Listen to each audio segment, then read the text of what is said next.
Mega Noticias León con Ignacio Tapia.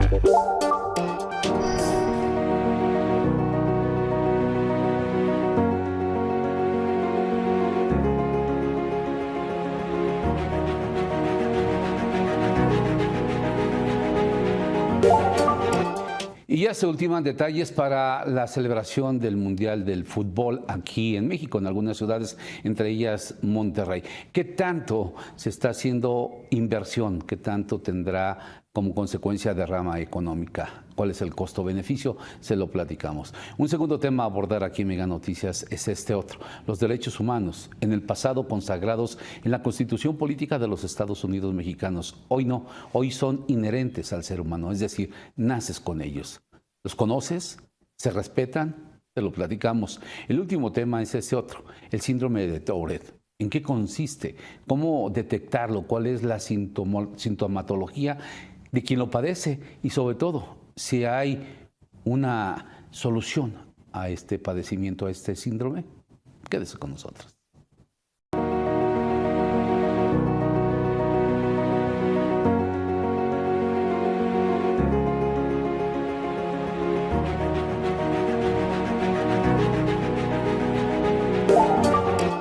Existe una Comisión Nacional de los Derechos Humanos, es federal, pero en cada uno de los estados hay procuradurías estatales. ¿Qué son los derechos humanos? ¿Los conoces? ¿Qué tanto se respetan o han sido violados a lo largo de la historia? Veamos esta pieza. Los derechos humanos son pilares fundamentales de cualquier sociedad democrática, prerrogativas inherentes a todas las personas por el simple hecho de ser humanos, protegidos por la Constitución y por tratados internacionales. Los derechos humanos son libertades y garantías que protegen la dignidad de todas las personas sin importar su estatus social, género, origen o creencias. En la Constitución mexicana y también en instrumentos internacionales como la Declaración Universal de los Derechos Humanos y la Convención Americana sobre Derechos Humanos que México ha suscrito y obligado a respetar. Su interpretación y protección en el país están respaldadas por instituciones como la Comisión Nacional de los Derechos Humanos y las Procuradurías Estatales de Derechos Humanos, que reciben y atienden quejas ante posibles violaciones. A pesar de su reconocimiento jurídico, el desconocimiento generalizado de la población sobre sus propios derechos y los mecanismos para defenderlos persiste. Muchas personas no saben cómo presentar una queja, cuáles son las vías para exigir justicia o cuando se ha violentado un derecho fundamental. Y es que esta falta de información limita el acceso real a la justicia y perpetúa la sensación de indefensión. Yo creo que tenemos hoy una Comisión Nacional de los Derechos Humanos paralizada. Nosotros lo hemos señalado, lo hemos visto en casos como la reforma al Poder Judicial y cómo se transgredieron derechos humanos. En el estado de Guanajuato, la Procuraduría Estatal de los Derechos Humanos ha registrado un notable volumen de quejas por presuntas violaciones a derechos humanos, lo cual evidencia tanto la persistencia de problemas estructurales como la conciencia ciudadana de acudir a instancias oficiales para denunciar. Que refleja un compromiso de la Procuraduría de los Derechos Humanos del estado de Guanajuato con la reflexión, el análisis y la promoción de una cultura de respeto de los derechos humanos en nuestro estado. En 2024, la Procuraduría recibió 2.383 quejas por presuntas violaciones a derechos humanos. Se generaron 142 recomendaciones a autoridades estatales y se atendió prácticamente la totalidad de estas resoluciones con un 98% de cumplimiento reportado. En 2025, para principios de año se habían acumulado 786 quejas registradas únicamente hasta el 18 de marzo, con apenas 63 casos resueltos en este periodo. Estamos enfocados en proponer iniciativas que precisamente permitan garantizar los derechos humanos, pero hoy sí vemos una Comisión Nacional totalmente detenida. Estas cifras revelan que si bien hay mecanismos para presentar quejas, el volumen de casos y el número limitado de resoluciones comparado con las quejas abiertas muestran un reto permanente en la garantía efectiva de los derechos humanos. Aunque los derechos humanos están consagrados en la Constitución y en tratados internacionales, existen mecanismos formales para su defensa. La realidad muestra que su ejercicio pleno aún enfrenta serios desafíos. Para Mega Noticias, José Arrones. Llega el Mundial y hay ciudades como Estados Unidos y Canadá que presume de tener estaciones aéreas de primer mundo. ¿Cómo vamos a enfrentar nosotros esa situación? ¿Cuántas hay? ¿Son de calidad? ¿Son estaciones, aeropuertos, eficientes? Veamos esta otra pieza.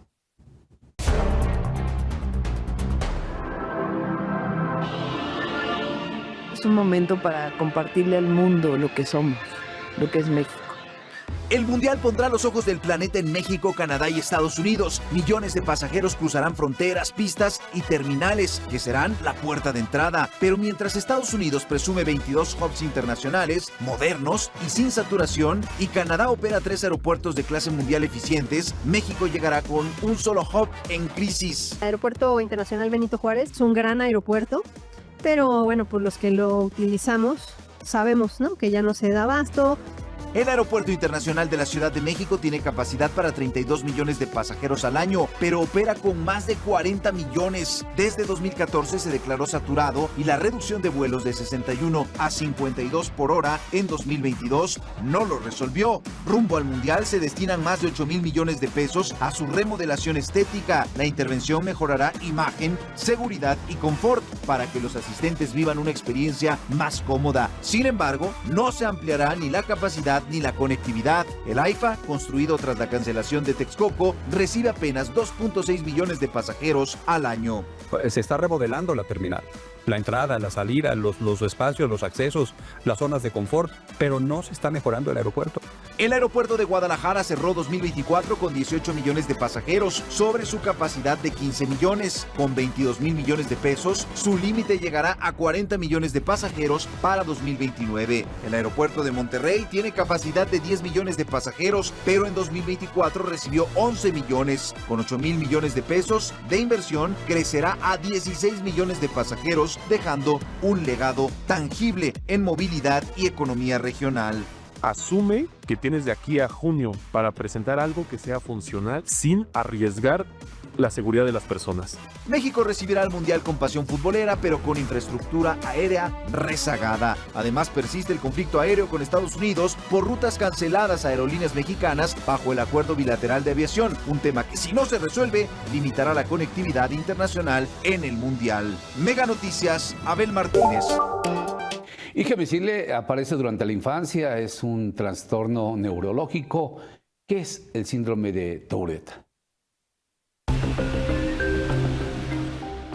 El síndrome de Tourette es un trastorno neurológico que se caracteriza por la presencia de múltiples, rápidos y repetitivos sonidos vocales y movimientos que no pueden ser controlados por las personas que la padecen, conocidos como tics. Por ello, se pretende sensibilizar a la población acerca de este trastorno neurológico que afecta al cerebro, ya que generalmente las personas que han sido diagnosticadas con esta enfermedad son objeto de acoso, discriminación y rechazo. Porque en primaria suelen recibir apodos muy feos y el niño, al recibir el apodo, en ese momento incrementa los tics de una manera que no lo deja controlarse. Al ponerse nervioso va incrementando la serie de movimientos y eso va dificultando todo el seguimiento. La responsable del Centro de Neurociencias de la Universidad de La Salle Bajío, Miriam de Jesús Sánchez Gama, señaló que los primeros síntomas de esta enfermedad se manifiestan antes de los 18 años de edad, tales como parpadeo repetitivo, encogerse de hombros, tics vocales, comportamiento compulsivo, hiperactividad, por mencionar algunos, y estos evolucionan con periodos de agravación y remisión, teniendo una mejoría al finalizar la etapa de adolescencia, pero en un tercio de los pacientes, los síntomas pueden persistir hasta la edad adulta. El síndrome por sí mismo no debería ser un problema. Lo que luego puede representar un problema pues es como el impacto que tiene en la autoimagen, en la seguridad para establecer relaciones sociales. Cuando, por ejemplo, en la escuela a los niños que tienen estos síndromes, pues se les hace molestias al respecto. Eso es lo que puede un poco limitar su interacción. Cabe señalar que hasta el momento se desconoce la causa exacta, pero se cree que hay una combinación de factores genéticos y neurobiológicos y alteraciones en neurotransmisores como la dopamina. Por ello, los síntomas antes mencionados suelen mejorar en la adultez en muchos casos y tampoco afecta a la inteligencia, pero puede coexistir con otros trastornos como el trastorno por déficit de atención con hiperactividad o el trastorno obsesivo compulsivo, y no siempre es necesario tratar los síntomas. Si son leves y en los casos severos, se debe tomar terapia conductual, medicamentos y apoyo psicológico y educativo. Reportó para Mega Noticias Daniela Anguiano. Regresamos en una hora más aquí Mega Noticias, donde no hay lugar a la censura, donde las noticias se dicen como son. Mega Noticias León con Ignacio Tapia. Domicilia tus servicios Mega con cargo a tu tarjeta de crédito o débito hoy mismo y recibe más velocidad y una mejor tarifa. Cada hora es ahora. Mega Noticias de León evoluciona para estar más cerca de ti todo el tiempo. Cortes informativos cada hora desde las 6 de la mañana. Los hechos, los datos, las personas, lo que de verdad importa. De lunes a viernes, cada hora es ahora. Mega Noticias León.